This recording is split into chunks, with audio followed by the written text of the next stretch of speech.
고체 종류하고 전기 전도성 관계를 이렇게 쭉 나열을 했네. 고체들은 크게 세 가지로 구분하지. 도체, 반도체, 부도체. 전류를 잘 흐르게 하고 거의 흐르지 못하게 하고 얘는 조금 흐르게 하고 요 차이야. 근데 고체 상태에서 실제 존재하는 전하는 뭐였지? 플러스 전하는 안 움직여. 플러스 전하는 원자 핵이니까 무겁기 때문에 고정돼 있어. 고체의 외형이나 질량을 구성하는 건 원자 핵이라고. 원자 핵은 안 움직여. 전자가 움직이는 거야. 움직이는 전자를 자유전자라고 하지. 자유전자가 있다는 이야기는 전류가 잘 흐른다는 이야기고, 자유전자가 없다는 이야기는 전류가 흐르지 않는다는 이야기지. 그래서 얘는 자유전자가 있다. 도체는. 부도체는 혹은 절연체, 부도체 같은 말이야. 자유전자가 거의 없다. 그러면 반도체는 자유전자가 조금 있다. 평상시에는 잘 없는데 외부에서 물리적인 자극을 가하면 자유전자가 생길 수 있다. 전기적 자극이나 물리적 자극을 가하면 자유전자가 생길 수 있다. 요거야. 그리고 이 자유전자는 결국에는 이 가장 바깥쪽에 있는 전자가 얘가 떨어져 나가는 거지. 떨어져 나가서 원자 핵의 구속으로부터 벗어나가지고 자유롭게 이동하면 되는 거야. 근데 이건 고전적인 개념이야. 현대 과학에서는, 현대 물리에서는 이거하고는 좀 다른 각도로 접근을 해. 어떻게? 에너지띠 이론을 이야기해. 에너지띠 이론이 좀 생소하긴 한데 어떤 내용인가 봐봐. 자, 만약에 어떤 원자가 둘이 멀리 떨어져 있다라고 한번 가정을 해보자고. 전자 숫자 몇 개인가 한번 봐봐. 2881, 2881이니까 원자번호 19번. 칼륨이지?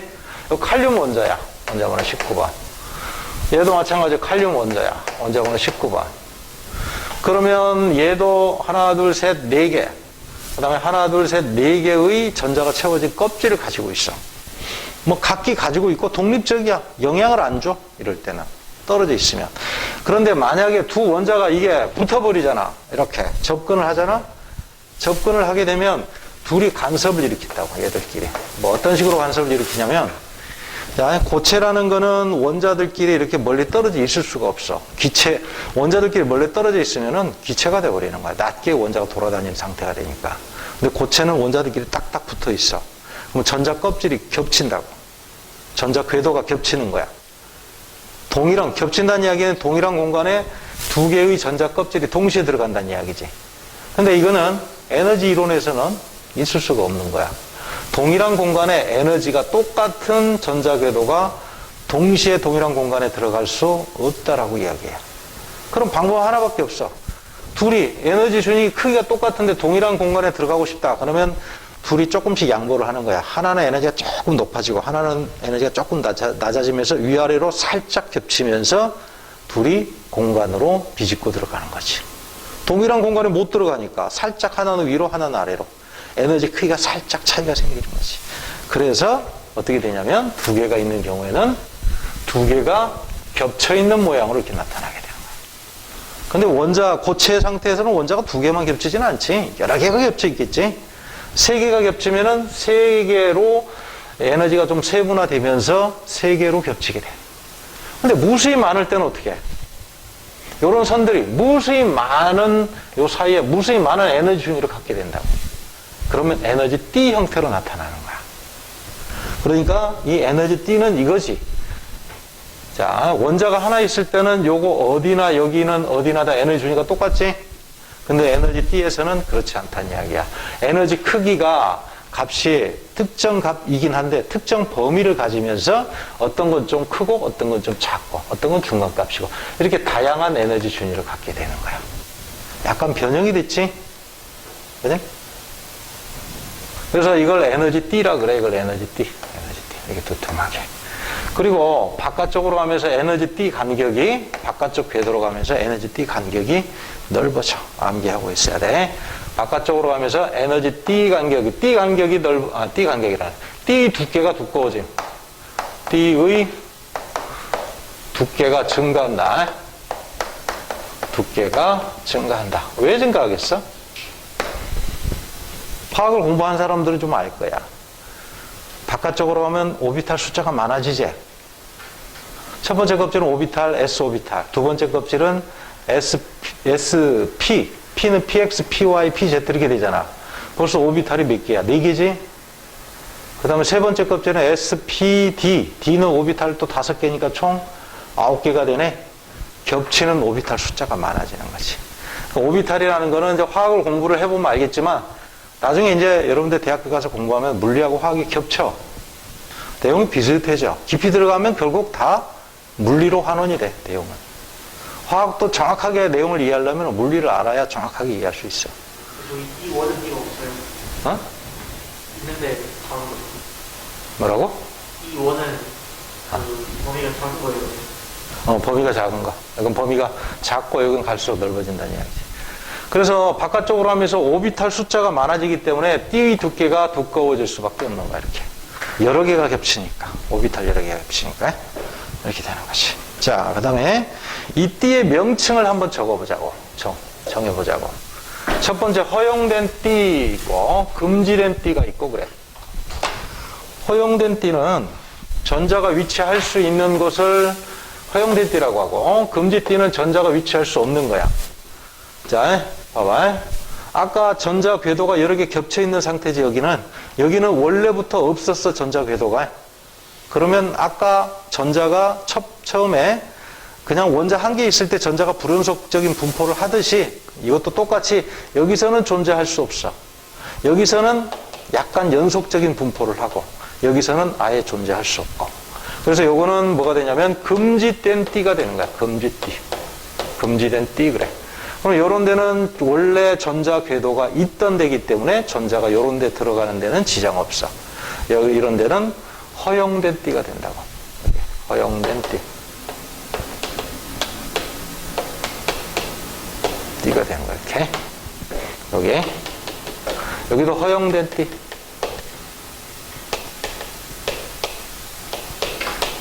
근데 여기 허용된 띠라고 했는데 여기 전자가 또 없다라고 써놨네? 현재는 없는데 들어갈 수는 있어. 이쪽으로.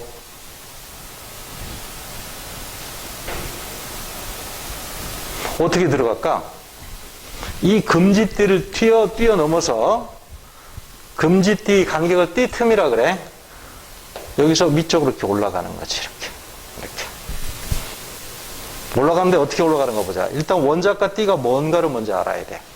원자과 띠는 이렇게 생각하면 돼. 최외곽 띠라고 생각하면 돼. 최외곽 띠. 전자가 배치되어 있는 가장 바깥쪽 띠. 예를 들면 칼륨 같은 경우 아까 원자번호 19번이었잖아. 전자 배치하니까 2, 8, 8, 1. 몇 번째 껍질까지 전자가 채워져 있어? 네 번째 껍질까지. 그러면 네 번째 껍질이 겹쳐져서 띠를 만들면 원자과 띠가 되는 거야. 그리고 다섯 번째는 전자가 비어있지. 궤도는 있지만 전자가 존재하지 않는 거야. 다시 궤도는 있지만 전자가 들어가 있지 않는 거야. 이게 최외곽이 되는 거지. 이게 최외곽. 이게 띠를 형성하면 최외곽 띠가 되는 거고 그 최외곽 띠보다 한 단계 바깥쪽이 바로 전도띠가 되는 거야. 여기가. 얘는 이제 겹치면 전도띠를 형성을 해. 여기. 이게 왜 전도띠가 되냐면 전자가 이 원자과 띠에 원자과 띠라는 거는 아까 원자가 여러 개 겹친 거라 그랬잖아. 그러면 최외곽 전자가 낱개로 몇 개 안 되지만 얘들이 이동하기가 불편해. 옆에 또 다른 전자들이 다 막고 있기 때문에 자유롭게 이동할 수가 없어. 전자가 비어있는 공간으로 가야 얘가 자유롭게 이동을 해. 그래서 어디로 가야 돼? 전도띠로 올라가야 돼. 이렇게. 그러면 여기는 빈 공간이거든. 전자가 다른 전자는 없거든. 그럼 얘들은 이렇게 올라간 전자는 이렇게 이동하기가 방해를 받지 않고 자유롭게 이동할 수 있지. 그래서 여기는 전자의 이동 통로가 되는 거야. 그래서 여기를 전도띠라 그래. 말 뜻이 그렇지. 전도라는 거는 전류가 흐르는 거. 전화 이동 통로가 바로 전도지. 이동하는 거를. 그 장소가 바로 전도띠가 되는 거지. 그러니까 현재 여기 전자가 없다라고 쓰여 있지만 들어갈 수는 있는 거야. 그지? 그러니까 여기서 일로 가면 들뜨게 되는 거지. 일종의 전자가. 알겠어? 그리고 띠 내에서도 에너지는 크기는 다양하다. 알겠지? D에서도 위쪽에 있는 부분은 에너지가 크고 아래쪽에 있는 부분은 에너지가 작고 그래.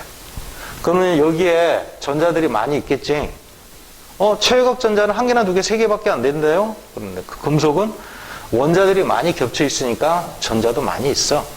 그러면 가장 위쪽에 있는 전자가 일단 올라가기가 쉬워, 이쪽으로. 그렇게 된다고. 어떻게 보면 올라가려면 어떻게 해야 돼? 에너지를 얻어야 되겠지? 올라가려면 에너지를 얻어야 돼. 근데 만약에 요 간격이 너무 넓잖아. 그러면은 에너지를 많이 얻어야 돼. 올라가기 힘들다는 이야기야. 그럼 자유전자가 될 수가 없지. 올라가면 얘는 자유전자가 되는 거지. 여기 있을 때는 자유전자가 아니고 속박전자고, 여기 있을 때는 그냥 속박전자. 오케이? 그러면 자유전자, 속박전자에서 자유전자 상태로 되려면 띠 틈에 해당하는 만큼의 에너지를 얻어야 된다. 이거지. 자, 그러면 물질에 따라서 띠 틈 간격이 달라져. 어떤 물질은 전도띠하고 원자가띠가 딱 붙어 있어. 그래서 원자가띠 중에 가장 위쪽에 있는 게 가장 올라가기 쉽겠지. 바로 위쪽 전도띠로 올라가는 게 가장 쉽다고. 그러면 얘는 전류가 흐르기가 쉬운 물질이 되는 거야. 뭐가 돼? 도체가 되는 거지, 도체. 얘는 도체야. 요 금지띠 아니야? 들어갈 수 있는데. 그런데 부도체는 전도띠가 위쪽에 한참 올라가 있어. 이것도 허용된 띠고 허용된 띠인데 사이에 금지띠가 폭넓게 자리하고 있어. 그럼 얘 이렇게 올라가기가 쉽지가 않다고. 너무 에너지 간격이 크니까. 그래서 이거는 굉장히 어렵다, 이런 경우는. 어려워. 그러면 전류가, 자유전자가 생기기 어렵겠지? 그럼 부도체가 되는 거야. 반도체는 띠 간격이 있긴 한데 좁은 편에 속해. 도체는 아예 없어, 띠 간격이. 딱 붙어 있어. 띠 간격이 거의 없어. 얘는 조금 있고. 그래서 올라가기는 비교적 적당한 거야. 난이도로 치면 적당하게 에너지를 받으면 점프해서 전자가 올라갈 수 있어, 이렇게. 그래서 만약에 전자가 원자가 띠에서 전도띠로 올라가게 되면 무슨 일이 벌어지냐면 이런 일이 생겨. 이런 일이 생겨. 여기 원자가 띠야. 전도띠고. 위쪽에 있는 전자부터 올라가기 쉽겠지? 올라간다고. 그럼 얘는 자유전자가 돼, 올라갔으니까. 근데 여기는 B지, 공간이. 전자가 있어야 되는데 부족한 상태가 돼. 전자는 마이너스 보잖아. 마이너스 값이 부족하다는 이야기는 플러스처럼 행동할 수 있다는 이야기야. 빈 공간이지? 빈 공간이기 때문에 홀, 그래서 전공이라고 불러. 전공이라고 그러는데, 그런데 전자가 부족한 상태이기 때문에 플러스가 남는 상태하고 똑같은 의미일 수 있어. 그래서 양공이라고도 불러. 전자가 하나 이동하니까 양공이 하나 턱 생기는 거야. 이거? 그래서 빈 공간이 돼. 전자가 이동하고 나면 빈 공간인데 플러스 전하로 봐도 무방하다. 그러니까 양공은 물질적인 실체가 있는 건 아니지. 그냥 빈 공간일 뿐이야. 빈 공간인데 플러스 전하처럼 행동을 하는 거야. 자, 만약 옆으로 움직인다라고 쳐보자고. 여기에 전공, 빈 공간이 하나 있었어. 그럼 전자가 여기서 이쪽으로 이동해서 이 빈 공간을 채웠어. 그럼 전자는 여기 가고 여기는 또 빈 공간이 생기겠지? 그러면 이 빈 공간이 오른쪽에서 왼쪽 방향으로 이동하는 것처럼 보인다고. 그러면 아까 양공은, 전공은 플러스 전하처럼 행동을 한다 그랬지? 플러스 전하로 봐도 무방하다 그랬지? 그래서 전자의 이동 방향과 양공의 이동 방향은 반대 방향이다 라고 이야기해. 양공 플러스 전하니까. 중학교 때 배웠잖아. 전자의 이동과 전류의 방향은 반대다. 이렇게 되는 거지. 알겠죠? 자, 넘겨서 3번을 한번 볼게요. 그림은 어떤 고체의 에너지 띠와 에너지 간격을 나타낸 것이다. 그랬네. 자, 일단 적당하게 암기할 건 암기해야 돼. 기억. 에너지가 클수록 에너지 띠의 폭이 넓어진다. 맞지? 그냥 외워도 되고, 화학을 배운 사람들은, 오비탈 수가 많아지니까 그렇게 되는구나. 이렇게 이해를 해도 돼. 그 다음에 이러한 구조는 많은 원자들이 겹쳐 있을 때 나타난다. 독립적으로 하나 있을 때는 껍질 하나만 나타나. 궤도 한 개야. 여러 개 겹치면 띠 모양.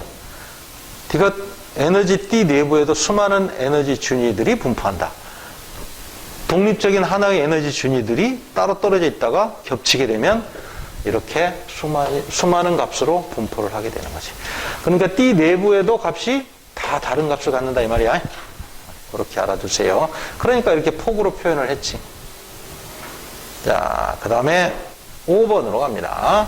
오른쪽 그림은 모양이 같은 두 고체 가나의 에너지 띠 구조를 나타내는 것이다.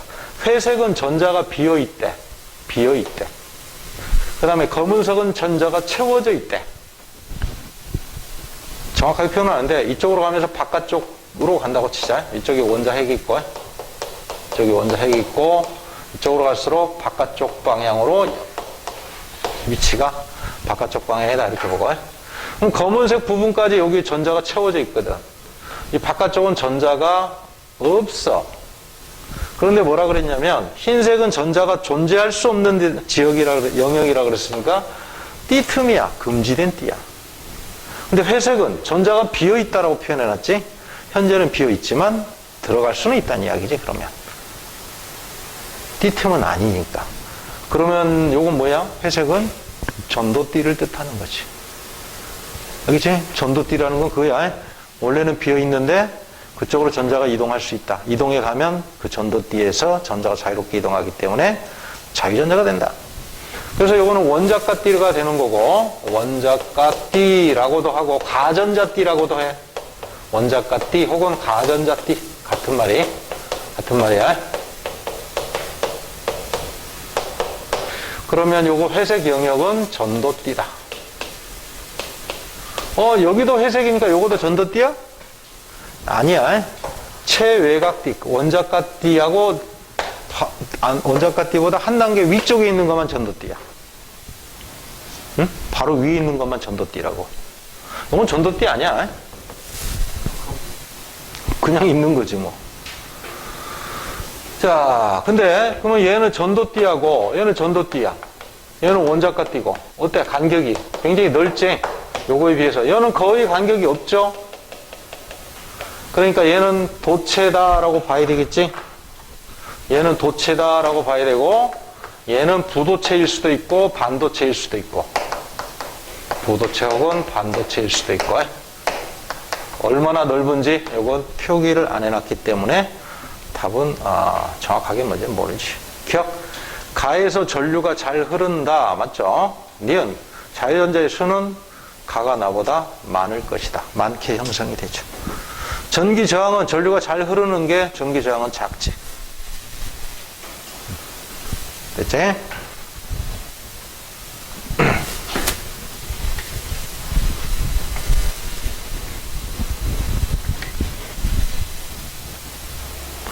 7번 오른쪽 그림은 순수 반도체에서 전하의 운반자가 만들어지는 과정을 나타낸 모형이다. 이에 대한 설명으로 옳은 것 그랬네. 자, 원자가띠, 가전자띠 같은 말이라고 그랬어요. 전도띠로 전자가 이렇게 이동을 했네.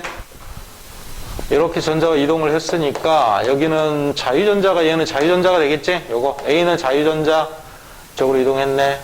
얘는 B는 뭐가 돼? 양공 플러스 전하처럼 행동을 하죠.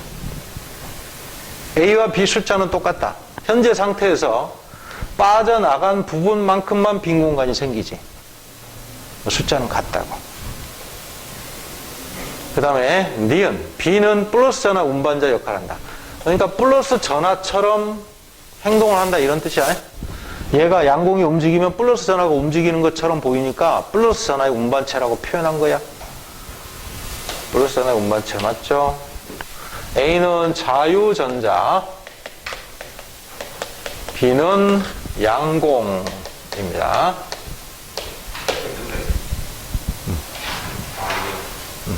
자, 일단 여기까지 설명하고, D가 전류가 흐를 때 A와 B는 같은 방향이다? 반대죠. 반대 방향으로 간다. 양공과 자유전자는.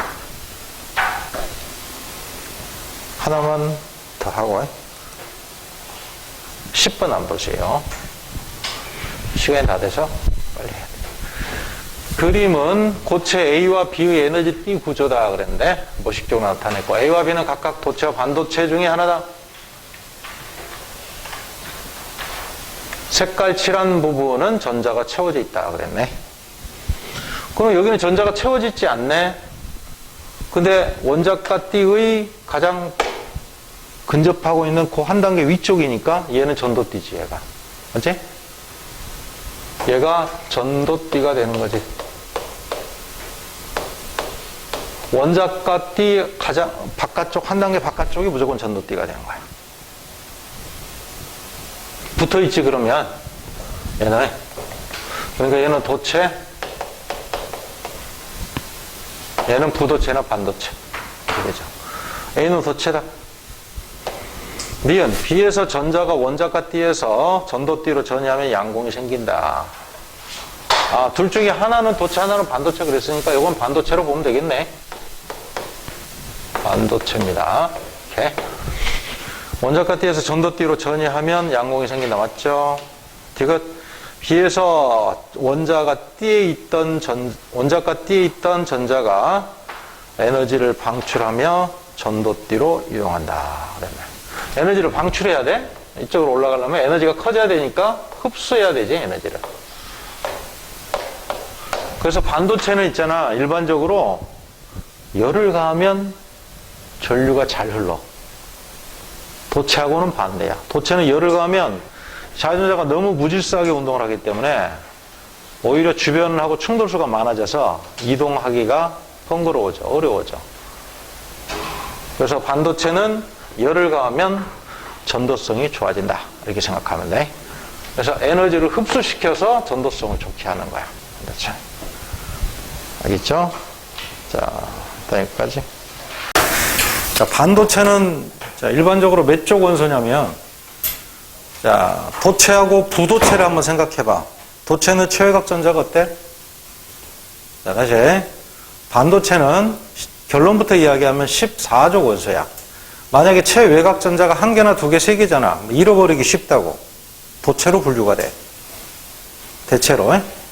부도체 같은 경우는 자유전자가 안 생기는 거지. 그지? 자유전자가 안 생기는 거니까 전자를 잃으려는 성질이 굉장히 약하지요. 오히려 얻으려고 하지. 16이나 15, 16, 17쪽. 이런 것들은 부도체 혹은 절연체로 이야기를 한다고. 그럼 반도체는 딱 중간이야. 14족이야. 14족은 전자를 잃기도 그렇고 얻기도 그렇고. 왜? 4개니까 애매하잖아. 그래서 이걸 반도체로 분류를 해. 자유전자가 생기기가 쉽지도 않고 아예 불가능하지도 않고 조금 어렵다. 이렇게 생각을 하면 된다고. 그래서 반도체는 14족 원소야. 대부분 14족 원소. 일단 줄을 그어놓고 14족 원소는 실리코가 아니라 실리콘입니다. 14족 원소 실리콘, 한국말로 규소 똑같은 말이지. 규소가 14족 원소. 저만염 이것도 14족 원소다. 근데 14족 원소 또 있잖아. 이거 말고 2주기 14족은 뭐지? 탄소지, 탄소. 근데 탄소는 반도체로서의 성질이 잘 안 나타나. 오히려 도체에 가까워, 탄소는. 훌륭한 도체는 아니지만 반도체보다는 전류가 잘 흘러. 그래서 도체에 가까운 성질을 가지고 있다 이렇게 생각하고, 탄소에 대해서는 잘 안 물어봐. 그래서 원자번호 14번부터 반도체다 이렇게 생각하면 돼. 근데 14족 원소는 최외각 전자가 4개야. 그래서 만약에 또 다른 동일한 원소들, 즉 14족 동일한 원소들하고 만약에 결합을 하게 되면 4군데서 공유결합을 하게 돼. 그래서 요거는 요거는 요 가운데 있는 규소가 내놓은 전자다. 그러면 요거는 옆에 있는 전자. 이런 것들은 다 옆에 있는 전자가 가지고 있던 전자라. 딱 공유결합하면서 공유결합이 몇 쌍? 4쌍이 딱 형성되면 옥텟 규칙을 딱 정확하게 만족하지. 그래서 4군데서 공유결합을 해. 최외각 전자가 4개면 당연히 공유결합상이 4쌍이 나온다고. 이거 뭐 1학년 때도 배웠지? 기본적으로 알고 있어야 돼. 근데 이게 그림상으로는 평면 모양으로 그려놨는데 실제로는 입체 모양이야. 정사면체 꼭지점으로 가지 얘들이? 입체 모양. 그림은 편의상 평면처럼 그린 거야 그냥. 자, 여기서 만약에 전자가 하나 떨어져 나오잖아. 요게 전자가 하나 떨어져 나오면 전자가 하나 비제. 그럼 여기 양공이 생겨. 양공이 생기는 거고, 그러면 얘는 떨어져 나온 전자는 자유전자가 되는 거야. 근데 이 떨어져 나온 전자가 이게 자유전자인데 이렇게 해서 전자가 떨어져 나오기가 쉽지가 않아. 왜? 옥텟 규칙을 만족한 상태에서 전자가 떨어져 나와야 된다고. 비교적 안정한 상태에서 떨어져 나와야 돼. 조금 어렵다는 이야기야. 그래서 순수한 반도체는 전류가 잘 안 흘러. 도체만큼 혹은 부도체보다는 물론 전류가 잘 흐르는데 순수한 반도체로는 실용성이 없다는 거지. 순수한 반도체는. 자, 그래서 순수한 반도체는 어떻게 된다? 전류가 잘 흐르기 어렵다. 즉 자유전자가 생기기가 어렵다라는 거야. 그게 중요한 특징이야. 그럼 어쨌건 생기긴 생겨. 얘가 떨어져 나가면 양공이 하나 생기고 자유전자도 하나 생기지. 빠져나간 자유전자 숫자만큼 어때? 전공, 양공이 생기지? 그래서 자유전자 숫자와 전공 숫자, 즉 양공 숫자가 똑같아. 그래서 이거보다 조금 더 전류를 잘 흐르게 하기 위해서 불순물을 첨가를 하게 돼. 이 불순물을 첨가하는 과정을 뭐라고 하냐면 도핑이라 그래, 도핑. 주로 몇 족 원소를 불순물로 첨가를 하냐면 13족 원소나 혹은 15족 원소를 소량을 불순물로 첨가를 하게 돼. 그래서 그걸 뭐라고 하냐면 불순물 반도체라 그래. 불순물 반도체, 일단 N형 반도체부터 볼게. N형 할 때 N은 네거티브 이런 뜻이야. 네거티브 할 때 N자를 표기한 거야. 네거티브가 영어로 무슨 뜻이야? 어? 그건 이제 인문 사회과학에서 쓰는 용어고, 자연과학에서는 마이너스를 의미하는 거야. 마이너스. 플러스는 영어로 뭐라 그래? 긍정적인, 포저티브 그래. 포저티브. 그래서 이거는 마이너스를 의미하는 거야. 네거티브는 뭐 부정적이다 하는 의미하고 일맥상통하지. 그래서 N형 반도체는 마이너스형 반도체 이렇게 생각하면 돼. 여기에 15족 원소를 첨가를 하면 된다고. 인이 원자번호 15번이지. 전자 배치하면 285 최외곽 전자가 5개가 된다고. 그러면 여기에 불순물로, 다른 건 전부 다 규소인데 불순물로 소량을 첨가하는 거야. 많이 첨가하면 안 돼. 소량을 첨가하면 여기에 4군데 공유결합하고, 총 최외곽 전자가 5개니까 4군데 공유결합하고 하나가 남게 돼. 얘는 전자가. 이 전자를 뭐라고 하냐면 잉여전자라 그래. 잉여전자. 잉여전자 그래. 자, 이 잉여전자는 옥텟 규칙하고 관계없이 존재하는 거지. 이미 얘 빼고 다 옥텟 규칙을 만족했고 공결합을 다 완성하고 있다고. 그러니까 얘는 별로 쓸데가 없어. 결합에서는. 잉여전자이기 때문에 얘는 마음대로 돌아다니는데 불편함이 없어. 얽매 있지 않는다는 이야기지. 요런 것들도 빠져나올 수는 있어. 얘들이 빠져나오면 여기 양공이 생겨. 그리고 얘는 자유전자가 되는 거고. 근데 얘가 떨어져 나오는 것보다는 잉여전자가 돌아다니는 게 훨씬 편하다고. 그래서 주요하게 이동하는 전자는 바로 잉여전자가 이동하는 거야. 바로 이 잉여전자가 자유전자 역할을 하는 거지. 잉여전자, 자유전자 똑같은 말이라고 해석하면 돼, 여기서는. 잉여전자가 자유전자 역할을 한다. 그러면 자, 여기서 빠져나가서 전공도 생기겠지만 빠져나간 만큼 전공이 생기지. 근데 요거는 전공 없이 혼자 독립적으로 자유전자를 구성할 수 있지. 자유전자 숫자가 어때? 전공 숫자보다 많다고. 얘는 빠져나갈 필요 없어. 이거 자체가 자유전자라고. 이게 이동한다고, 다른 데로 이동한다고 해서 이게 전공이 되는 건 아니야. 전공은 8개로 완벽하게 안정한 상태에서 부족한 게 전공이 되는 거다. 그래서 주요한 전하의 운반자는 누가 이동하는 거? 얘가 주로 이동을 하면서 전류를 흐르게 해. 그래서 전하의 운반자라고 표현한 거는 주로 이동하는 전하를 말하는 거지. 요 자유전자가, 잉여전자가 주로 바로 전하의 주요한 운반자가 되는 거야.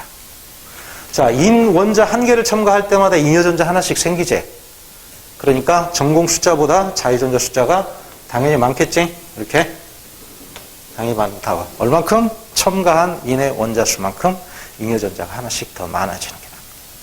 이게 N형 반도체. 그래서 자유전자 숫자가 많다 그래서 음의 반도체. 그래서 네거티브형 반도체다. 이렇게 이야기해. 자, 그러면 이제 네거티브 반도체 반대말은 뭐겠어? 플러스 포저티브형 반도체가 되겠지. 이 포저티브형 반도체는 P형 반도체라 그래. P형 반도체. 그래서 여기서 포저티브 그러면 이거는 플러스를 뜻하는 거야. 이거. 플러스.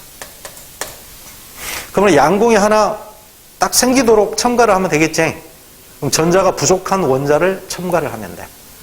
공유결합에 첨가를 다 해야 되는데 전자가 하나 부족한 상태. 그러면 최외곽 전자가 3개인 거. 요거는 전자가 이렇게 3개 있지. 요거는 비어있네. 이건 빈 공간이야. 이거. 얘는 전자고요. 이렇게. 전자가 3개 있고, 그 다음에 비어있지. 여기 4개에서 하나가 비어있는 상태. 그래서 최외곽 전자가 3개인 13족 원소, 알루미늄이나 혹은 다른 거 집어넣어도 돼. 13족 원소를 첨가하면 P형 반도체가 돼요. 그럼 가운데 알루미늄이 하나 딱 끼어 들어가 봐. 그러면 얘가 알루미늄이 가지고 있던 전자는 3개야. 자, 요거는 이제 알루미늄이 가지고 있던 거야. 근데 3개가 공기결합에 참가하고 하나가 부족한 상태거든. 그럼 얘는 안정한 상태에서 하나 부족하니까 얘가 곧 부족한 상태는 곧 뭐가 돼? 바로 양공이 된다고. 이 양공이 되니까 이게 부족하니까 주변에 있는 전자가 와서 여기 쏙 들어가기 좋거든. 그러면 여기 양공이 또 하나 생기고 여기는 메꿔지면서 중성인 상태가 되고 여기는 양공이 하나 또 생기는 거지. 이렇게. 그래서 양공이 주로 이동을 해. 물론 전자가 이동하니까 양공이 이동하는 거겠지만 아까 N형 반도체하고는 조금 양상이 반대지? 양상 자체가 반대지? 그래서 양공을 메꿔주는 방식으로 전하가 이동한다고. 양공을 메꿔주는 방식으로. 그래서 양공이 이동을 하는 거지 주요한 전하의 운반자는 전공 혹은 양공이 된다. 자, 하나 첨가할 때마다 어때? 여기 양공이 하나씩 생기지. 원자 하나 첨가할 때마다. 얘가 항상 부족한 전자를 하나 부족한 상태를 가지고 있으니까. 그래서 첨가한 원자 수만큼 전공의 숫자가 많아지는 거야. 이걸 P형 반도체라고 그래. 됐지? 자, 넘겨서 요 내용만 하면 돼. 크게 어려운 거 없어. 자, 14번 한번 봐볼게. 그림이 조금 불분명하네. 자, 요 그림을 한번 보자고. P가 있네. P는 원자번호 15번이야. 원자번호 15번이니까 전자 배치하면 얘는 2, 8, 5가 된다고. 최외곽 전자 5개지? 그러면 그 5개 중에 4개를 공유결합에 제공을 하고 나머지 하나가 남는 거지. 요거는 뭐가 된다? 잉여 전자가 되는 거지. 그래서 잉여 전자가 이렇게 하나 생겨 있어. 이 잉여 전자가 이동하면서 자유전자 역할을 하게 되는 거야. 자, 실리콘의 원자가 전자는 최외곽 전자를 말하죠. 4개 맞지? 그 다음에 2번. 이는 실리콘보다 원자가 전자가 하나 더 많다. 원자가 전자가 5개죠. 3번. 이 반도체에서 전하의 주요한 운반자는 바로 잉여 전자가. 잉여 전자가 어디에 얽매여 있지 않으니까 자유롭게 이렇게 이동을 하죠. 자유롭게 이동을 한다고. 전하의 운반자는 전자가 된다. 그 다음에 이 반도체 전공은 없다. 이 상태에서는 전공이 없지. 근데 요것 자체도 떨어져 나올 수는 있어. 안 떨어져 나오는 건 아니야. 순수 반도체처럼 그 정도 난이도로 조금 어렵다는 것 뿐이야. 순수 반도체에서도 양공 생기잖아. 전자가 빠져나가면. 이것도 마찬가지야. 이거 공유결합에 참가하고 있는 이 부분에 전자는 빠져나갈 수 있고 전자가 빠져나가면 여기 양공이 하나씩 생길 수 있어. 양공이 없는 것도 아니지. 다만 얘가 이동하는 게 더 수월하다라는 것 뿐이야. 얘보다. 그래서 전공이 없다라는 거 틀렸지. 전공이 자유전자보다 숫자가 더 적다. 자유전자가 하나 더 많다. 이거지. 이 반도체는 실리콘으로 만드는 순수한 반도체보다 전기 전도성이 좋다. 맞죠? 순수한 반도체는 8개로 딱 옥텟 규칙을 만족하기 때문에 전자가 빠져나가기가 힘들다라는 거죠. 자, 나머지 문제 한번 쭉 풀어보세요. 별로 어렵지 않은 거야. 일단 한번 풀어봐. 30초 줄게. 한 문제당 10초씩.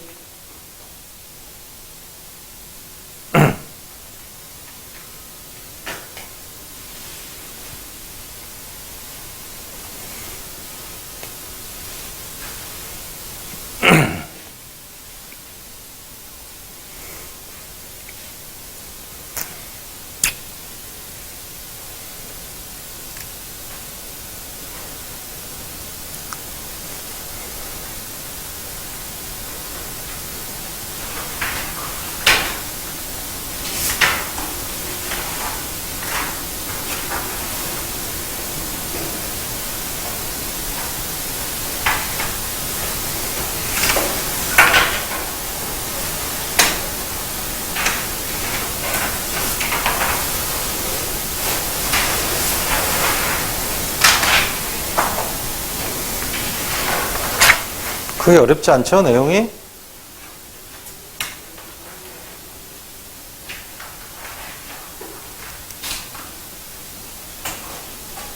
자, 그 다음에 다음 페이지 넘기면, 한 페이지 넘기면 다이오드가 나와. 다이 할 때 이 다이가 뭘까? 다이오드 할 때 이 다이. E란 뜻이지? 옛날에는 D 그랬는데 요즘엔 다이라고 있지. 모노, 디, 트리, 테트라, 펜타 이렇게 하면 1, 2, 3 이렇게 되는 거잖아. 다이라는 말은 둘이란 뜻이야. 다이, 죽는다 이런 뜻이 아니야. 다이, 둘. 노드, 오드는 무언가 마디를 가지고 있는 물질을 오드라 그래. 그래서 이거는 두 개의 반도체가 붙어 있는 상태를 다이오드라 그래. 두 개의 반도체는 뭘 선택하냐면 N형 반도체와 P형 반도체를 선택해.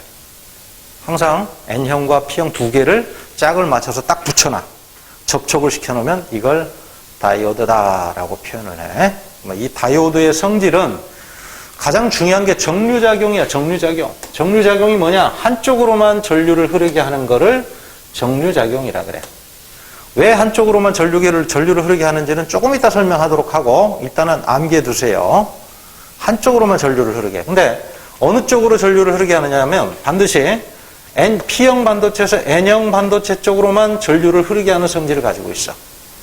일단 처음에 외우세요. 반대쪽으로는 전류가 흐르는 게 불가능해. 이렇게.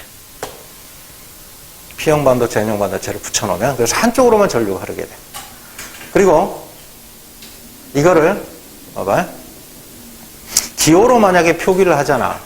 기호로 표기하면 이런 모양으로 표기해. 그리고 화살표 비슷하게 돼 있지? 이게 전류의 흐르는 방향을 나타낸다라고 생각하면 돼. 이게 화살표 모양으로 해석해서 전류를 이렇게 흐르게 하는 방식으로 반도체가 배열이 돼 있다라는 뜻이거든. 그럼 이쪽이 뭐야? P형, 이쪽은 N형. 이렇게 기호로 표기하면 이렇게 되는 거야. 자, 이렇게 되면 어떻게 되냐면 여기에다가 직류 전원을 한번, 교류 전원을 한번 연결을 해볼게. 교류 전원을. 교류 전원은 어떻게 표기하냐면 태극마크 비슷하게 이렇게 표기를 해. 이렇게 표기. 이거 교류야. 교류. 교류 전원이다. 교류 전원은 전류 방향이 계속 뒤바뀌는 거를 교류라 그래. 그러니까 얘는 전류가 양쪽으로 다 흐르는 거야. 전류가 이쪽으로 흘렀다가 계속 반복이 돼. 전류가 이렇게. 우리가 직류 전원을 표기할 때는 어떻게 표기하지? 이렇게 표기하지? 그럼 전류가 어디서 어디로 흐르는 거야? 이쪽이 플러스잖아. 이쪽이 마이너스고. 어디서 어디로 흘러? 플러스에서 마이너스 해가지고 이렇게 그리면 안 돼. 에? 이렇게 푸는 게 아니야. 플러스 극에서 나와가지고 마이너스 극으로 들어가는 거야. 이렇게 해서. 이렇게 되지. 플러스 극에서 나와서 마이너스 극으로 전류는 이렇게 들어가도록 표기를 해야 돼. 이렇게. 전류는 이렇게 흐르는 거야. 반대쪽으로는 흐르지 않지. 이게 직류 전원이야. 이렇게. 이게 직류. 이게 직류 전원인데 이 직류 전원의 대표적인 예는 건전지, 화학전지는 대부분 다 직류 전원이야. 화학전지는. 그런데 우리 가정에서 사용하는 발전기가 만들어낸 전류는 전자기 유도를 이용해서 만들어내거든? 그러면 중학교 때도 한번 배웠잖아. 자석이 가까이 갈 때하고 멀리 갈 때 어때? 전류가. 반대지? 전류가 계속 바뀌어. 그래서 국가마다 고유한 교류 전원의 주파수라는 게 있어. 우리나라는 60Hz 교류를 써. 우리가 전기 콘센트 꼽을 때 플러스 마이너스 안 맞춰 꼽지. 그냥 막 꽂아버리잖아. 우리 가정용 전원은 다 교류야. 플러스 마이너스 그게 없다고.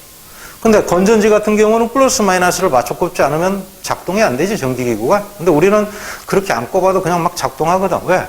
전류가 막 변해, 방향이. 그래서 전류를 그래프로 나타내면 이렇게 사인 함수 곡선이 나와. 사인 곡선이니까 수학 시간에 배운 이렇게 나온다고. 그러니까 전류를 플러스 부호로도 나타내고 마이너스 부호로도 나타내. 이거는 전류의 방향을 말하는 거야. 만약에 플러스 방향을 이렇게 둔다 그러면 마이너스 방향은 뭐 이런 식으로 두는 거야. 플러스 방향을 이렇게 흐를 때를 플러스 방향이다 이렇게 두면 반대쪽으로 흐르면 전류를 마이너스 방향으로 두는 거야. 값으로. 그러니까 전류가 이렇게 계속 바뀌는 거지. 여러분들 잘 모르겠지만 전류가 바뀌는 순간에 순간적으로 꺼져, 불이. 그래서 여기 형광등이잖아. 형광등이 LED지. 이렇게 흔들어 보면 요게 움직이면 딱딱딱 끊겨 있어요. 이렇게. 보여? 안 보여? 집에서 한번 해보. 끊겨 보이잖아. 이게 분필이. 불이 켜졌다 꺼졌다 켜졌다 꺼졌다 하는 거야. 1초에 몇 번? 120번. 실제로 이거 1초 120번 깜빡이야. 안 믿겨? 120번 깜빡이야. 전류 방향이 바뀔 때 이렇게 바뀐다. 전류가 순간적으로 0이 되는 거야. 그거를 여기다 딱 연결을 하잖아. 근데 얘는 한쪽으로만 전류를 흐르게 하잖아. 어느 쪽? 이쪽만 가능하지? 이쪽만. 이쪽은 불가능하지? 이쪽은? 그래서 이렇게 흐르게 되면 요 전류만 가능하게 하고 요 전류는 제거를 해버려. 누가? 얘가. 그러면 이쪽으로 흐를 때를 마이너스로 정하자. 이렇게 흐를 때를. 그러니까 마이너스 방향으로 흐르는 전류는 얘가 통과를 안 시킨다고. 그래서 플러스 있고 마이너스 있지만 마이너스 방향으로 흐르는 전류를 제거시켜버려. 이렇게. 그래서 플러스 전류만 남게 돼. 플러스 방향의 전류만. 자, 요건 교류였지? 그지? 이건 교류야. 교류가 뭐가 됐어? 직류로 바뀌었지? 교류가 직류로 바뀌는 거를 이걸 뭐라고 한다? 정류작용이라고 한다. 정류작용이 바로 반도체의 역할이에요. 이렇게.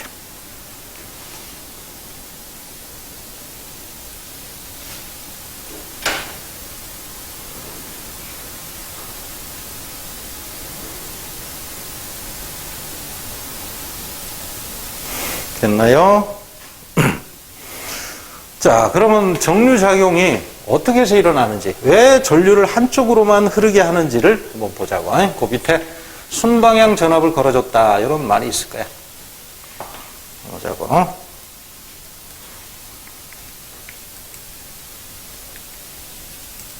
왜 또 작동이 안 되노?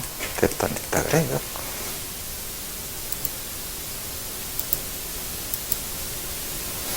순방향 전압을 걸어줬다. 순방향 전압을 걸어줬다라는 말 뜻은 전류를 잘 흐르게 하는 방향으로 연결을 해줬다. 그러면 아까 봤잖아. P형 반도체에서 N형 반도체 쪽으로만 전류를 이렇게 흐르게 하니까 그러면 이쪽에 극을 무슨 극을 연결해줘야 돼? 아까 플러스 극에서 전류는 나와서 마이너스 극으로 들어간다 그랬잖아. 그지? 그러니까 플러스 극하고 P형 반도체를 연결하고 마이너스 극하고 N형 반도체를 연결해야 전류가 P형 반도체에서 N형 반도체 쪽으로 이렇게 이동을 하게 돼. 직류 전원을 만약에 연결한다 그러면. 이렇게 연결을 하면 전류가 잘 흘러. 네? 역방향으로 만약에 연결을 하잖아. 그러면 역방향 전압이라 그래, 이거. 역방향 전압은 어떻게 연결을 했냐면, 그 밑에 있어. 마이너스 극하고 P형 반도체를 연결해버려. 플러스 극하고 N형 반도체를 연결해버리고. 그러면 전류는 얘는 P에서 N 쪽으로만 이렇게, P형 반도체에서 N형 반도체 쪽으로만 전류를 흐르게 하잖아. 근데 반대쪽으로는 불가능하다고. 요것만 가능하고 요건 안 된다고. 근데 이 전원, 직류 전원에서는 전류를 어느 쪽으로 흘려주려고 그래? 이쪽으로 흘려주려고 하지. 근데 요거는 쭉 따라가 보면 요렇게 통과를 해야 되거든. 이 전류는. 그래서 이 전원이, 직류 전원이 흘려주는 방향을 따라가다 보면 결국 N형에서 P형 쪽으로 가야 돼. 여기를 통과를 못 하는 거야. 이거는 역방향 전압을 걸어줬다라고 표현을 해. 요럴 때를. 그럼 순방향 전압을 걸어줬을 때부터 설명을 해보자고. 순방향 전압을 걸어주게 되면 P형하고 플러스를 연결하면 돼. 기억하자. N형하고 마이너스 극을 연결을 해주면 된다고. 그러면 전류가 이쪽으로 잘 흐른데 어떻게 해서 잘 흐르게 되냐면 여기서 전류를 잘 흐르게 할 수 있느냐 없느냐는 바로 P형과 N형의 딱 접합 부분이야. 여기는 사실은 아무리 정확하게 접촉을 시킨다 하더라도 물질의 종류가 완전히 다른 물질이 딱 되면 딱 접촉하고 있단 말이야. 그러면 여기서 P형 반도체에서는 주로 이동하는 게 뭐라 그랬어? 양공이라고 그랬지? 양공이 이쪽으로 간다고. 양공은 플러스 전압의 형태를 띠기 때문에 플러스 전압하고 똑같은 성질이니까 플러스 극으로부터 밀려서 청력을 받아서 밀려나서 이쪽으로 간다고. 그 다음에 N형 반도체는 주로 뭐가 이동한다고? 전자가 이동한다 그랬지? 전자가 이동을 해. 근데 전자는 마이너스 극으로부터 밀려간다고. 청력을 받아서 이렇게. 전자는 이 마이너스 그룹부터 청력을 받아서 밀려. 그래서 전기력을 이쪽으로 받는 거야. 그래서 얘들의 전기력 방향이 이쪽이야. 이쪽으로 전기력을 받고 얘는 전기력을 이쪽으로 받는 거지. 이렇게. 근데 둘이 이동을 하면 접합면에서 둘이 딱 결합하기가 좋지. 왜? 얘는 전자가 부족한 상태잖아. 얘는 전자가 남고 여분의 전자가. 그럼 둘이 딱 결합하면 딱 메꿔지지? 정기적으로 중성이 딱 되는 거야. 조화가 잘 이루어지지. 그럼 이동하는 쪽쪽이 여기서 착착착 결합을 해. 이걸 뭐라고 하냐면 양공과 전자가 접합면을 통과한 다음에 양공과 전자가 합쳐지는 거를 재결합이라고 그래. 결합 그러지 왜 또 재결합이라고 했을까? 처음에 양공이 생길 때 어떻게 된다 그랬어? 원자가 띠에서 전도띠로 올라가야 된다 그랬지? 그지? 원자가 띠에서 전자가 빠져나와야 돼. 전자가 빠져나온 빈 공간이 양공이라고 그랬어. 그러니까 양공이 형성됐다는 거는 이미 전자가 있어야 될 전자가 빠져나간 거지. 근데 다시 들어가서 결합했기 때문에 재결합이라고 명명을 한 거야. 그래서 이렇게 재결합이 접합면에서 이루어지면서 전류가 잘 흘러. 아주 부족함 없이 이렇게 된다고. 자, 그런데 순방향 전압을 걸어주게 되면 문제가 생겨. 어떤 문제가 생기냐?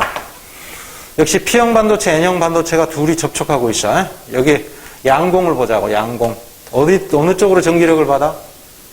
P형 반도체를 마이너스 극하고 연결을 해버리면 마이너스 극으로부터 인력을 받지. 어느 쪽으로 끌려가겠어, 얘는? 반대쪽으로, 이쪽으로 끌려가겠지. 이 마이너스 극 쪽으로 인력을 받아서 이동하기 위해서. 그래서 전기력을 이쪽으로 받는다고. 전기력이 이쪽이야, 이렇게. 그 다음에 여기 있는 전자는 어느 쪽으로 전기력을 받을까? 플러스 극으로부터 인력을 받을 거 아니야. 그 끌려간다고, 이 플러스 극 쪽으로. 그래서 어느 쪽으로 이동하냐면 이쪽으로 이렇게 이동을 하게 돼. 이쪽으로 전기력을 받게 돼. 그러다 보면 여기는 P형 반도체가 사라지고, P형 반도체, 양공이 사라지고, 그 다음에 전자도, 자유전자도 사라져. 그러면 이건 양공이 없어지고 나면 여기는 옥텟 규칙을 딱 만족하는 안정적인 상태가 돼. 여기도 마찬가지. 전자가 남는 거지? 남는 전자, 잉여 전자가 빠져나고 나면 옥텟 규칙을 딱 만족하는 상태가 돼. 그럼 이 접합면에서 전자가 둘 다 이동하기가 어렵다고. 양공 생기기도 힘들고 전자 이동하기가 힘들어. 왜? 이미 옥텟 규칙을 딱 만족을 해버렸기 때문에 더 이상 이동이 없는 거야. 그래서 조금은 이동을 해. 전류가 잠깐 흐르다가 말아버려. 더 이상 자유전자가 생기지 않고 양공도 생기지 않으니까. 그래서 양공과 전자가 접합면을 통과할 수 없다라는 거는 잠깐은 통과할 수 있어. 잠깐은 이동할 수 있어.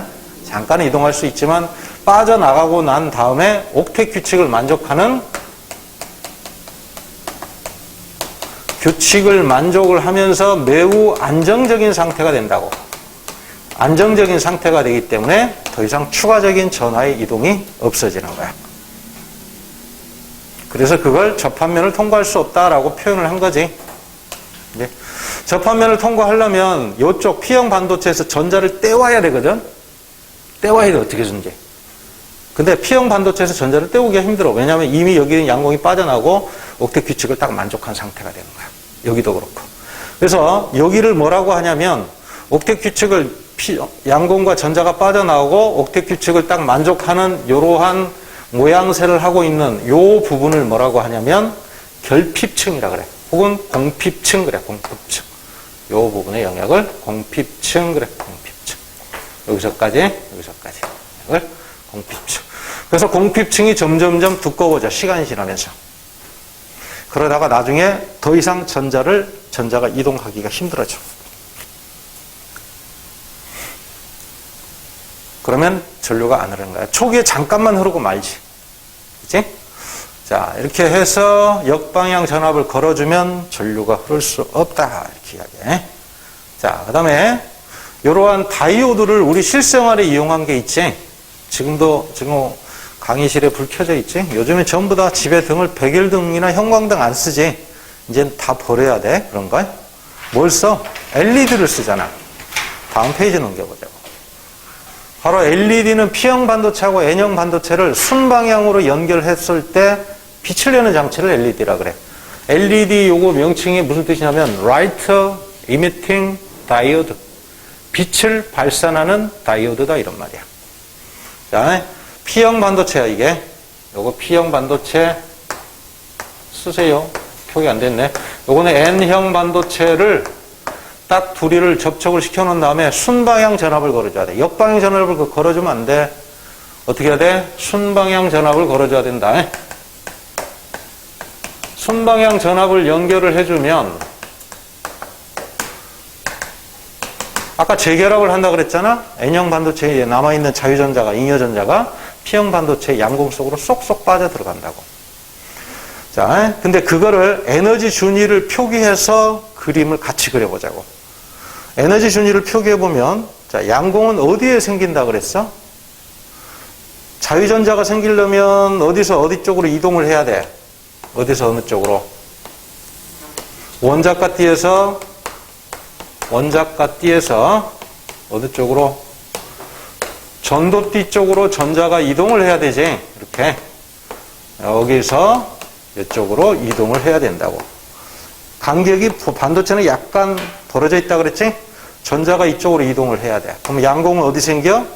양공의 위치는 잘 알아둬. 저번 시간에도 이야기했어. 항상 원자과 띠에 형성이 되는 거야, 양공은.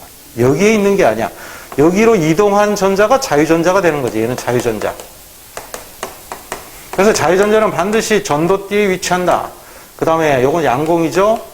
양공은 반드시 어디에 위치한다? 원자과 띠에 위치한다. 그러니까 누가 에너지 준위가 높아? 양공하고 자유전자하고 이 위치가 자유전자가 위치한 곳이 에너지 준위가 높다고. 그래서 자유전자가 위치하는 곳을 에너지 준위를 높게 표현을 했어. 여기는 뭐야? 요 띠가 바로 전도띠야. 전도띠. 그 다음에 요 밑에 있는 띠는 뭡니까? 에너지를 준위를 좀 낮게 표현했지? 요거는 원자과 띠라고.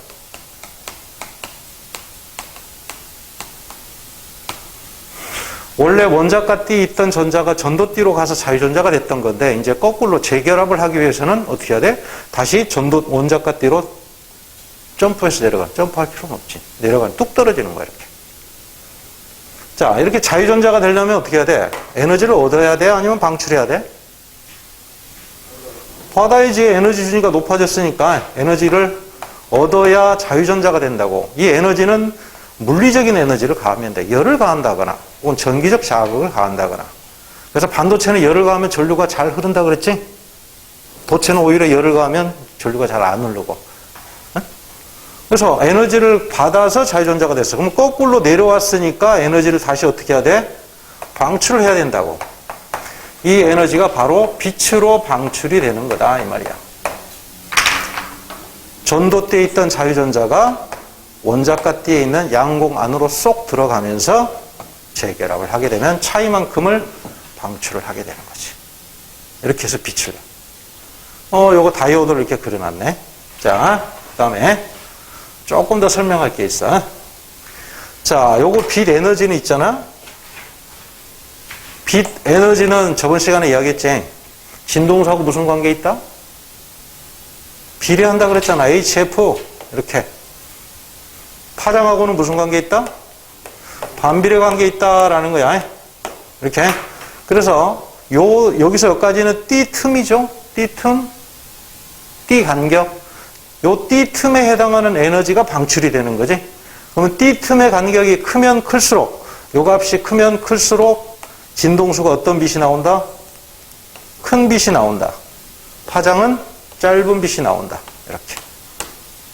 그럼 요 에너지 크기는 얼만큼이 나오냐 하는 거는 어떻게 결정이 될까? 이걸 막 벌려놓으면 되겠네? 뭐 어거지로 벌려놓을 수는 없고 물질의 특성에 따라 달라져. N형 반도체를 어떤 물질로 쓰는지, 반도체를 어떤 물질로 쓰는지를 따라서 띠 틈의 크기가 결정이 된다고.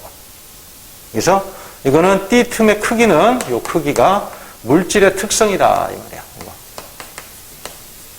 물질의 특성에 의해서 결정이 된다.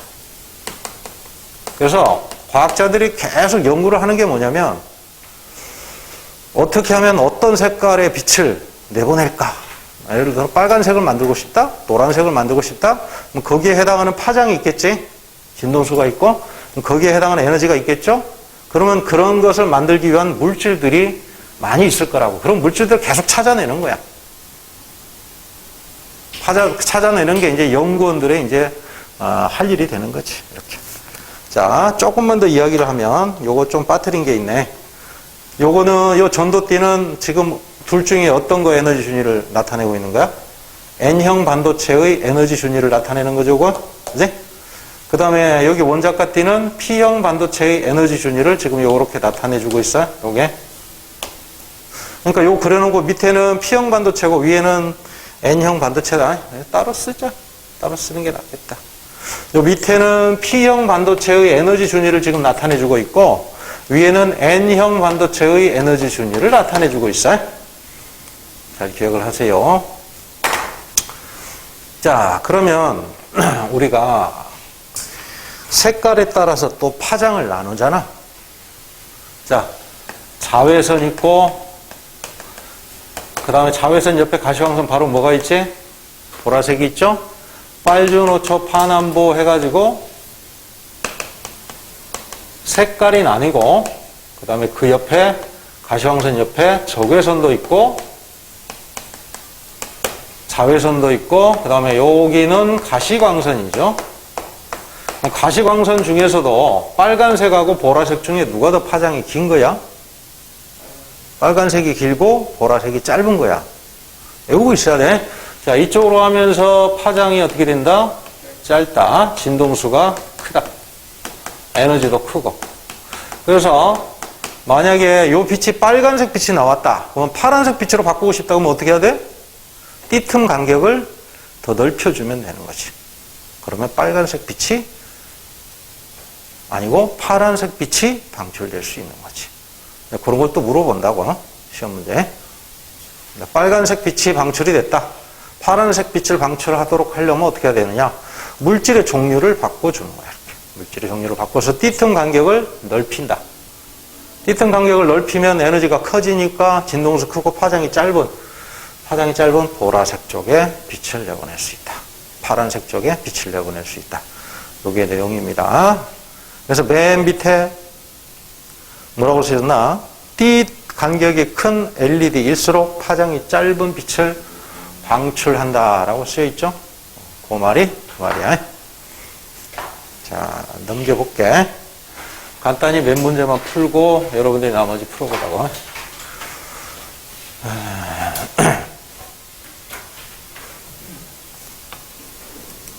4번 한번 볼게요. 넘겨서.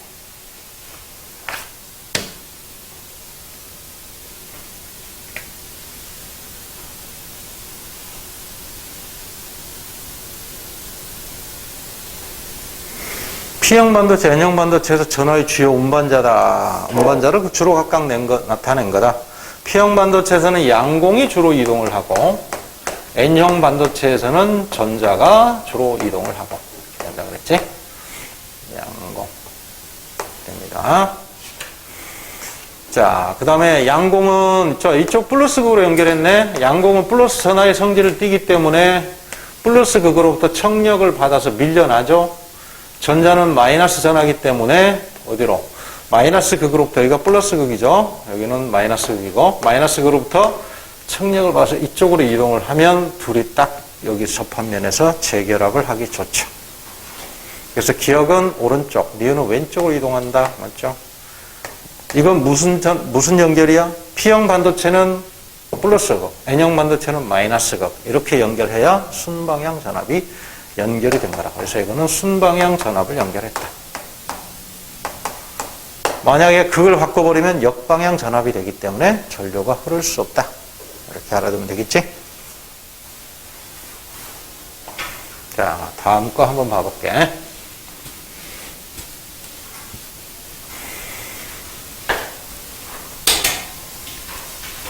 (9번을) 한번 볼게. 9번.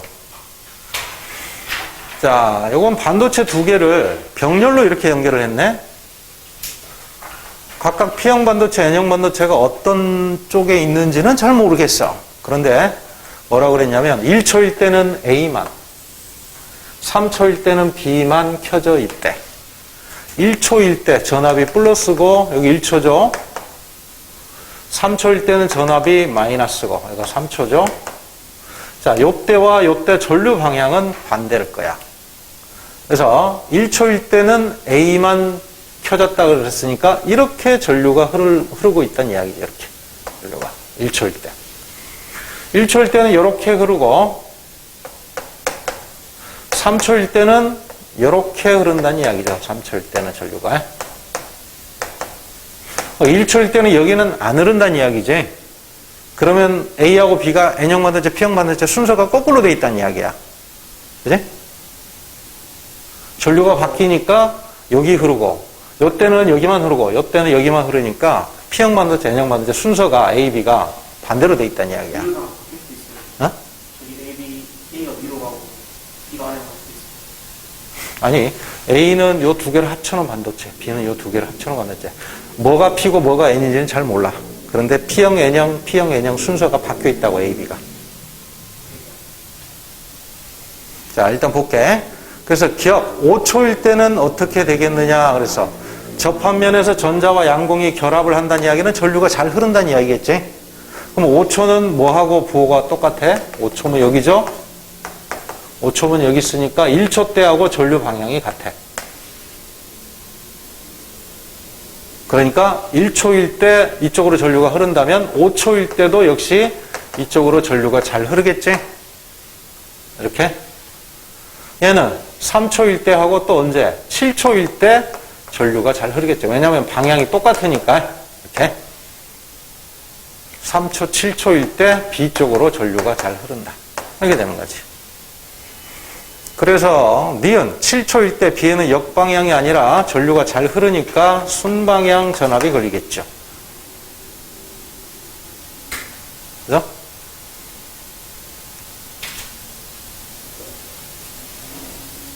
그러면 얘는 두 개를 이렇게 연결해 버리면 그래프가 어떻게 나올까?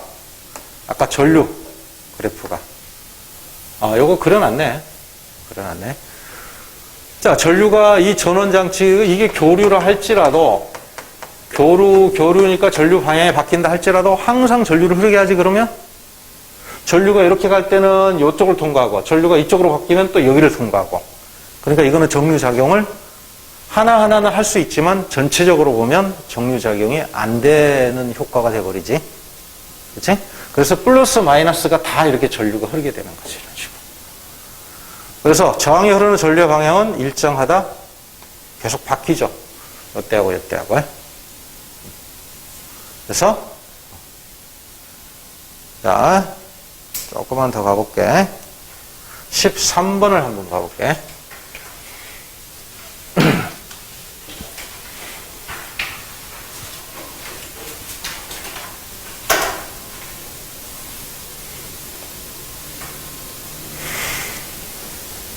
자, 무슨 방향으로 연결을 해야 돼? 전류가 흐르면서 빛이 나오는 거니까 순방향 전압을 걸어줘야 되죠? 순방향 전압을 걸어주려면 P형 반도체는 플러스 극, N형 반도체는 마이너스 극으로 연결을 해줘야지. 그래서 A는 플러스 단자다. 맞죠? 근데 이건 N형 반도체의 전도대에 있는 전자가, 자, 그러면 재결합이 이루어지는 거지. N형 반도체에 있는 전자가 양공 쪽으로 이동해서 재결합이 이루어지는 거죠, 여기서. 자, 요거는 N형 반도체가 에너지가 낮다 이런 뜻이 아니야. 그냥 위치가 아래쪽에 있다 이 말이야. 그죠? 접합면 쪽으로 이동한다. 맞죠? 띠 틈이 더 큰 발광 다이오드를 연결하면 파장이 더 길어진다가 아니라 짧아지겠죠? 짧아진다. 현재 빨간색 빛인데 파란색 빛으로 바꾸고 싶다 그러면 띠틈 간격을 크게 해주면 된다고.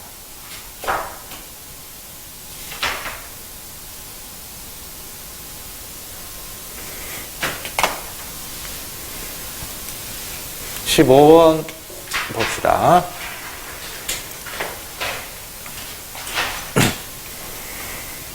점 C에 흐르는 전류 세기는 다른 거 빼고 문제 핵심만 이야기하자고. 점 C에 흐르는 전류 세기는 C, A에 연결했을 때, 요렇게 연결했을 때가 B에 연결했을 때보다 더 세대. 요렇게 연결하면. 전류가 더 세다는 이야기는, 더 크다는 이야기는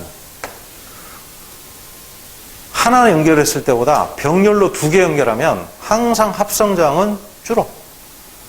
무슨 말인가 하면, 자, 이거 보자고.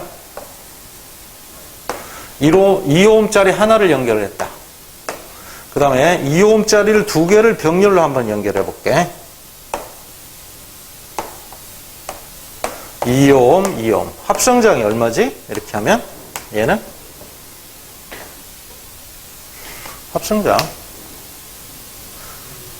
중학교 때 배운 거잖아. R분의 1은 2분의 1 플러스 2분의 1 이렇게 되잖아. 그럼 R은 1ohm이잖아. 3개를 연결하면 3분의 2, 4개 연결하면 4분의 2. 개수의 반비례해서 합성장이 줄어들 수밖에 없는 게 아무리 큰 저항을 연결하더라도 통로가 하나 더 생기거든. 전화 이동하기가 좋단 말이야. 이거를 2ohm이 아니라 1000ohm 연결했다. 그럼 누가 더 저항이 크겠어? 합성장은 2ohm보다 클까 작을까? 작아. 무조건 통로가 생기면 무조건 저항은 작아진다고. 계산을 한번 해봐. 여기에 1000 대입해 보세요. 이렇게. R은 얼마야? 그럼?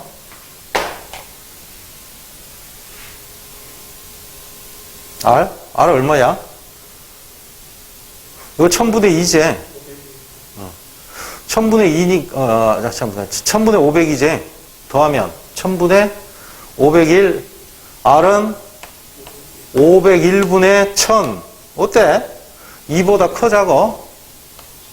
작지? 2ohm보다 작잖아. 아무리 큰 저항을 연결해도 추가로 연결하면, 병렬로 추가로 연결하면 합성장은 반드시 줄어들 수밖에 없다고. 그러니까 여기서 의도하는 게 뭐냐? 여기를 연결하게 되면 요거 한 개 있을 때보다, 여기를 연결하면 요거 한 개 있을 때보다 양쪽에 두 개 전류가 흐르게 된다는 이야기야. 그러니까 병렬로 두 개의 저항이 연결된 셈이 되는 거지. 그러면서 합성장이 작아지면서 전류가 잘 흐르게 되는 거지. 그죠? 그러니까 요거를 만약에 이렇게 연결하면 한 군데만 흐르고, 둘 중에 이렇게 연결하면 두 군데 다 흐르고 이렇게 되는 거지.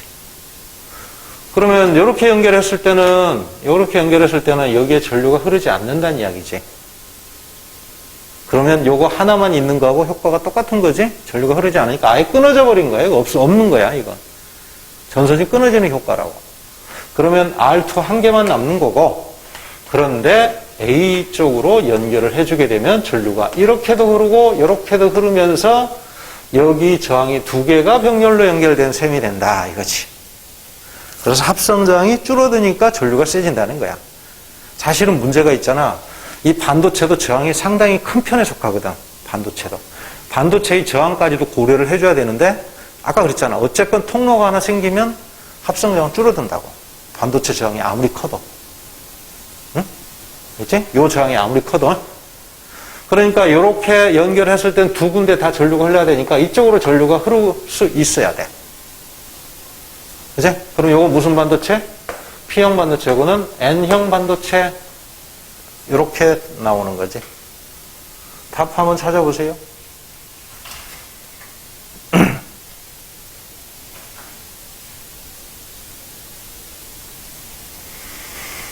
자, X는 P형 반도체다. 맞네. X를 A에 연결했을 때 P형 반도체에 있는 양공이 PN 접합면 쪽으로 이동을 하죠. 여기서는 양공이 이동을 하고, 여기서는 전자가 이동을 해서 둘이 재결합이 된다 하는 거죠. S를 B에 연결하면은 여기에 전류가 흐르지 않지. 역방향 연결이 되니까. 그럼 얘 혼자만 있는 거하고 똑같다는 거지. R1에 흐르는 전류의 세기는 R2에 흐르는 전류 세기보다 크다. 그런데 B에 연결하면 R1에는 전류가 흐르지 않아야 돼. 뭘 물어보는 건지 알겠죠? 이렇게 계산하는 거야. 좀 문제를 한번 비틀었지?